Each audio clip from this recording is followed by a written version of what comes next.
En muchos sentidos, el cerebro es como un músculo. Lo usas o lo pierdes.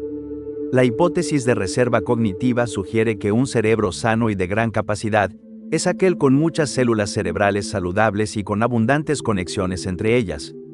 Un cerebro con baja reserva cognitiva tiene menos conexiones y probablemente menos células sanas. Para fortalecer y aumentar estas conexiones, es necesario usar activamente las células, estableciendo y manteniendo la comunicación entre ellas. Y ahí está la clave, mantener la conexión. La autoeducación puede ser el antídoto, porque usar activamente tu cerebro es beneficioso. Así como ejercitamos los músculos para que crezcan y se fortalezcan, debemos desafiar nuestras neuronas para que se vuelvan robustas y conectadas. Un artículo llamado Aprendizaje a lo largo de la vida examinó el vínculo entre el aprendizaje y la prevención de la demencia, y encontró que las actividades mentalmente estimulantes pueden promover la producción de nuevas neuronas y conexiones neuronales. Una de las razones por las que la autoeducación es tan importante es que se basa en la motivación intrínseca. Es algo que haces, sin otra razón que mejorar como persona. Quizá exista un motivo práctico detrás, pero aún así, nadie te está diciendo que lo hagas. Básicamente, podemos definir la autoeducación como el proceso mediante el cual una persona se forma y adquiere conocimientos, habilidades y valores de manera autónoma, sin depender exclusivamente de instituciones formales como escuelas o universidades. Es, en otras palabras, aprender por iniciativa propia. Hasta este punto, podemos preguntarnos cuál es el propósito de un sistema educativo, y por supuesto, existen diferencias marcadas al respecto. La interpretación tradicional, que proviene de la Ilustración, sostiene que el objetivo más elevado en la vida es investigar y crear, buscar las riquezas del pasado, interiorizar las partes que son significativas para uno, y llevar esa búsqueda de comprensión más allá, de manera propia y autónoma. El propósito de la educación, desde ese punto de vista, es simplemente ayudar a las personas a determinar cómo aprender por sí mismas. Eres tú, el aprendiz, quien quiere lograr algo en el curso de la educación, y realmente depende de ti qué dominarás, qué rumbo tomarás, de qué manera lo usarás y cómo continuarás produciendo algo nuevo y estimulante, tal vez para ti, quizá para otros. El otro concepto es, esencialmente, el de la adoctrinación. La idea de que, desde la infancia, los jóvenes deben ser ubicados dentro de un marco en el que sigan órdenes, acepten las normas existentes y no las cuestionen. Esto se expresó de manera evidente durante los años 60, cuando surgieron voces que advertían sobre un posible adoctrinamiento en ciertas instituciones, y algunos analistas hablaban de una crisis de la democracia debido a la libertad y autonomía que los jóvenes estaban ejerciendo. La preocupación era que la educación, en lugar de fomentar pensamiento crítico y exploración autónoma, pudiera limitar la independencia intelectual y la capacidad de cuestionar los marcos establecidos. De hecho, en las últimas décadas se han implementado medidas en el sistema educativo que tienden a enfatizar el control y la conformidad, una formación más vocacional, la presión de los exámenes estandarizados, y en muchos países, la carga de deudas que condiciona las decisiones de los estudiantes jóvenes. Esto va exactamente en contra de lo que antes mencionábamos como la tradición proveniente de la Ilustración. Existe, por tanto, una lucha constante entre estas dos posturas en colegios y escuelas. La cuestión siempre se resume en la siguiente pregunta: ¿acaso se debe entrenar únicamente para aprobar exámenes, o se debe entrenar para la autoeducación y la investigación creativa, siguiendo los intereses que uno descubre explorando el material por su cuenta o en cooperación con otros? Cuando llegas a una institución de investigación, esta sigue, en esencia, la tradición ilustrada. De hecho, la ciencia no podría progresar si no fomentara la valentía de desafiar, cuestionar doctrinas y autoridad, buscar alternativas, usar la imaginación y actuar libremente según tus propios impulsos. Pese a ello, existen estructuras poderosas dentro de la sociedad que prefieren que las personas sean adoctrinadas y conformes, que no hagan demasiadas preguntas, obedientes, que cumplan los roles asignados y no intenten sacudir los sistemas de poder. Ciertamente ha existido un crecimiento muy significativo en las nuevas tecnologías, tecnología de comunicación, de acceso a información, de intercambio. Es sin duda un cambio importante en la naturaleza de la cultura y la sociedad, aunque probablemente no se acerque al impacto de los avances tecnológicos de hace un siglo. Tomemos la comunicación como ejemplo. Para Lewis Mumford, pensador estadounidense y experto en historia de la tecnología y la sociedad, el paso de una máquina de escribir a una computadora, o de un teléfono al correo electrónico, es notable, pero no se compara con el paso de un barco de vela al telégrafo. El tiempo que redujo la comunicación entre Inglaterra y Estados Unidos fue significativo en comparación con los cambios actuales. Lo mismo ocurre con otros tipos de tecnología. La introducción generalizada de fontanería en las ciudades tuvo un efecto enorme en la salud, mucho mayor incluso que el descubrimiento de los antibióticos. Los cambios actuales son reales y significativos, pero debemos reconocer que otros cambios pasados fueron, en muchos sentidos, más dramáticos. En cuanto a la tecnología misma y su relación con la autoeducación, la tecnología es básicamente imparcial. Es como un martillo. Al martillo no le importa si lo usas para construir una casa o si un torturador lo usa para aplastar el cráneo de alguien, puede servir para ambas cosas. Lo mismo ocurre con la tecnología moderna, como Internet. Internet es extremadamente valioso, si sabes lo que estás buscando. Si tienes un marco de comprensión que orienta tu búsqueda hacia ciertas cosas y te permite descartar otras, puede ser una herramienta muy valiosa. Por supuesto, siempre debes preguntarte si tu marco es el correcto, si deberías modificarlo, si lo que encuentras debería hacerte reconsiderar cómo estás viendo las cosas. Pero no puedes emprender ningún tipo de investigación sin un marco relativamente claro que dirija tu búsqueda y te ayude a elegir qué es significativo y qué es irrelevante, qué puede dejarse de lado, qué debe explorarse, qué debe cuestionarse y qué debe desarrollarse. No puedes esperar que alguien se convierta en biólogo simplemente dándole acceso a la biblioteca de biología de una universidad y diciéndole que la revise. Con Internet ocurre lo mismo, solo que a una escala mucho mayor. Si no entiendes o no sabes qué estás buscando, si no tienes algún tipo de concepción de lo que importa, siempre con la disposición a revisar o cuestionar esa concepción si parece equivocada, explorar Internet se convierte simplemente en elegir datos al azar que no significan nada. Detrás de cualquier uso significativo de la tecnología contemporánea debe existir un marco conceptual sólido y bien orientado, y ahí es donde entra la autoeducación. De lo contrario, es muy poco probable que su uso sea útil, incluso podría resultar dañino. Para Francis Bacon, el conocimiento no surge simplemente de acumular información, requiere criterio, observación y método. Por ejemplo, la búsqueda desordenada en Internet se convierte en un generador de cultos. Recoges un dato aquí, otro allá, alguien más lo refuerza, y de repente tienes una idea descabellada que tiene alguna base factual, pero que no tiene nada que ver con la realidad. Tienes que saber evaluar, interpretar y tener conocimiento. Tomemos nuevamente la biología. Quien gana el Premio Nobel de Biología no es la persona que leyó más artículos académicos ni la que tomó más notas, sino aquella que sabía qué buscar. Cultivar esa capacidad para identificar lo significativo es de lo que trata la autoeducación, ya sea usando computadoras e Internet o lápiz, papel y libros. En cuanto a la educación cultural, a menudo se debate en términos de su rentabilidad, si produce capital humano que puede utilizarse para el crecimiento económico. Esta es, sin embargo, una manera muy extraña y distorsionada de plantear la cuestión. Matthew Arnold, pensador inglés y crítico cultural, plantea la verdadera pregunta: ¿acaso queremos una sociedad de individuos libres, creativos e independientes, capaces de apreciar y beneficiarse de los logros culturales del pasado y de aportar algo nuevo a ellos, o preferimos personas cuya función principal sea incrementar la riqueza del Estado? Una educación del tipo del que hablaban Bertrand Russell, filósofo y educador británico, y John Dewey, pedagogo y filósofo estadounidense, es un valor en sí misma, independientemente del impacto que tenga en la sociedad, porque ayuda a crear mejores seres humanos. Si por otro lado, queremos analizarla desde la perspectiva de costos y beneficios, podemos mirar la tecnología que hemos mencionado. Gran parte de ella surgió precisamente en entornos como los que nos rodean actualmente, laboratorios importantes de los años 50, donde científicos, ingenieros e incluso filósofos trabajaban en desarrollar las bases y herramientas fundamentales de tecnologías que actualmente damos por sentadas, como las computadoras e Internet.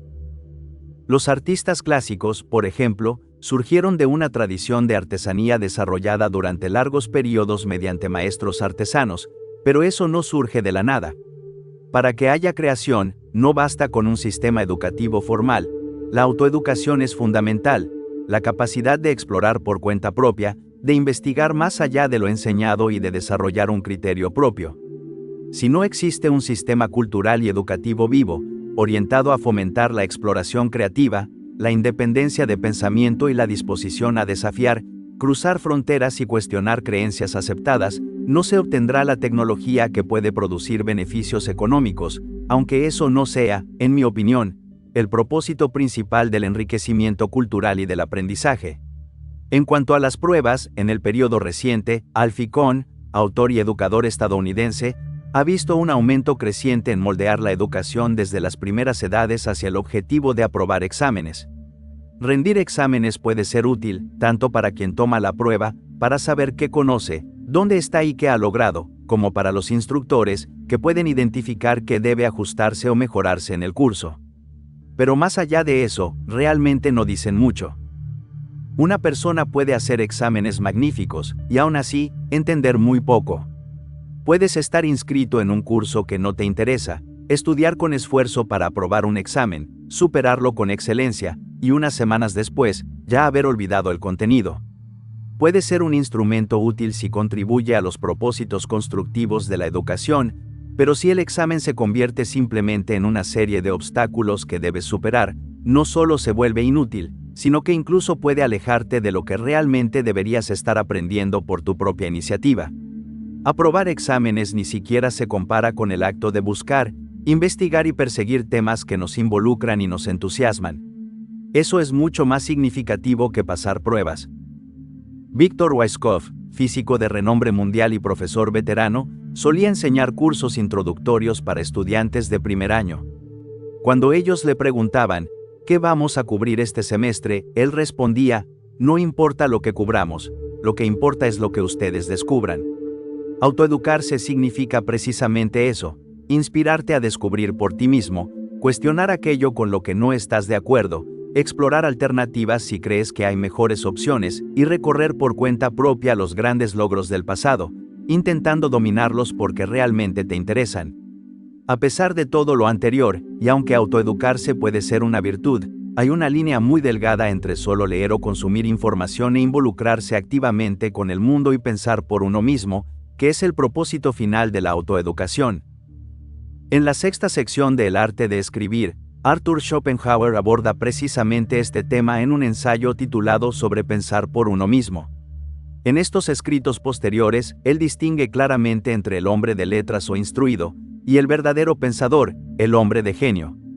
El pesimista alemán introduce aquí un vocabulario nuevo, la distinción entre el filósofo de libros y el filósofo genuino. Esto es lo que escribe: una biblioteca puede ser muy grande, pero si está en desorden, no es tan útil como una que es pequeña pero bien organizada. Del mismo modo, un hombre puede poseer una gran masa de conocimientos, pero si no los ha trabajado ni pensado por sí mismo, tienen mucho menos valor que una cantidad mucho menor que haya reflexionado a fondo.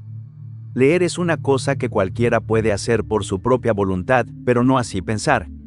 El pensamiento debe encenderse como un fuego por una corriente de aire, y debe sostenerse por algún interés en el asunto en cuestión, y este interés puede ser puramente objetivo o meramente subjetivo. Lo último entra en juego solo en los asuntos que nos conciernen personalmente. El interés objetivo está reservado para aquellas cabezas que piensan por naturaleza, para quienes pensar es tan natural como respirar, y son muy raras.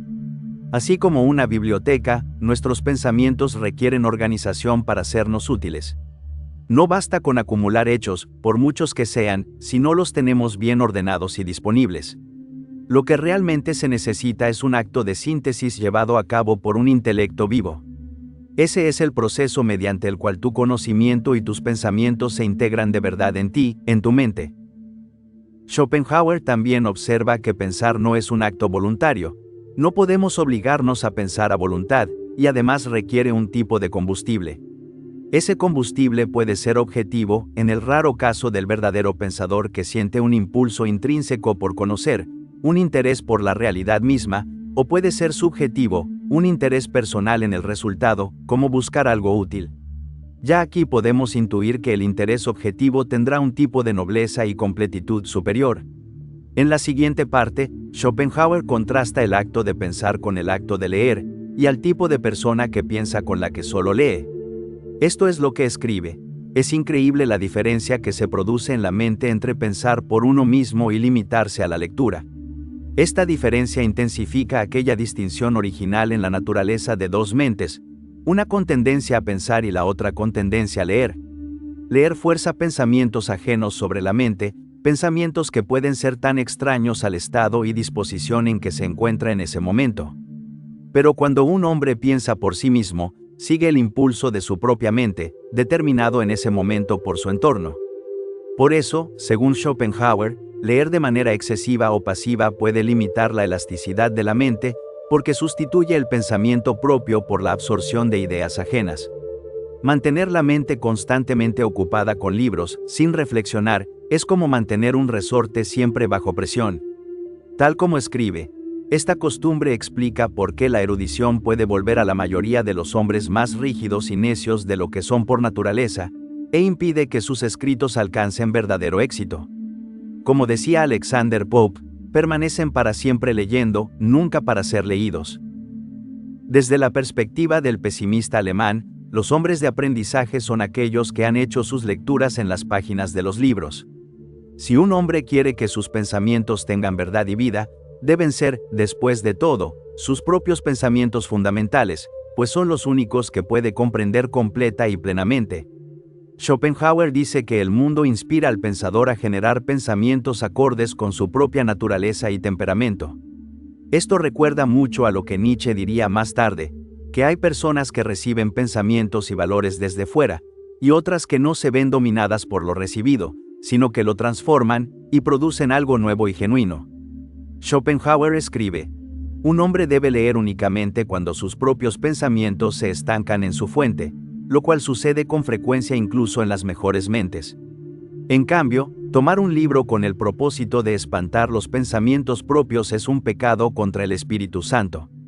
Un hombre puede haber descubierto alguna porción de verdad o sabiduría después de dedicar mucho tiempo y esfuerzo a pensarla por sí mismo, añadiendo pensamiento tras pensamiento, y puede suceder que podría haberla encontrado lista en un libro y haberse ahorrado el esfuerzo. Pero a pesar de ello, es 100 veces más valiosa si la ha adquirido pensándola por sí mismo. Solo cuando obtenemos nuestro conocimiento de este modo es cuando se integra como una parte viva dentro del sistema total de nuestro pensamiento, cuando queda en relación completa y firme con lo que sabemos, cuando es comprendido con todo lo que lo funda y lo sigue, cuando lleva el color y el matiz preciso, la marca distintiva de nuestro propio modo de pensar, cuando llega exactamente en el momento justo. Esta es la aplicación perfecta, más aún, la interpretación del consejo de Goethe: ganar nuestra herencia por nosotros mismos, para realmente poseerla.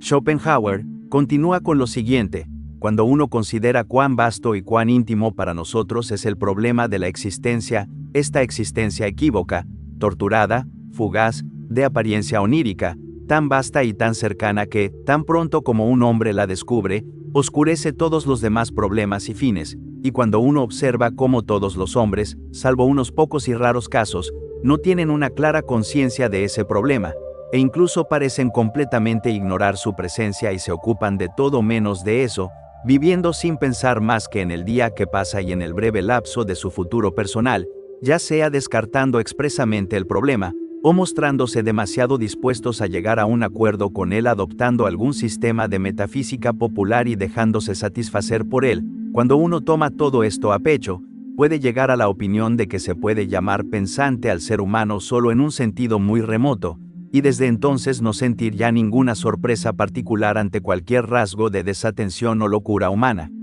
Hacia el final, el pesimista alemán se vuelve casi metafísico. Comienza a hablar del problema de la existencia, del esfuerzo por comprender esta vida y su sufrimiento.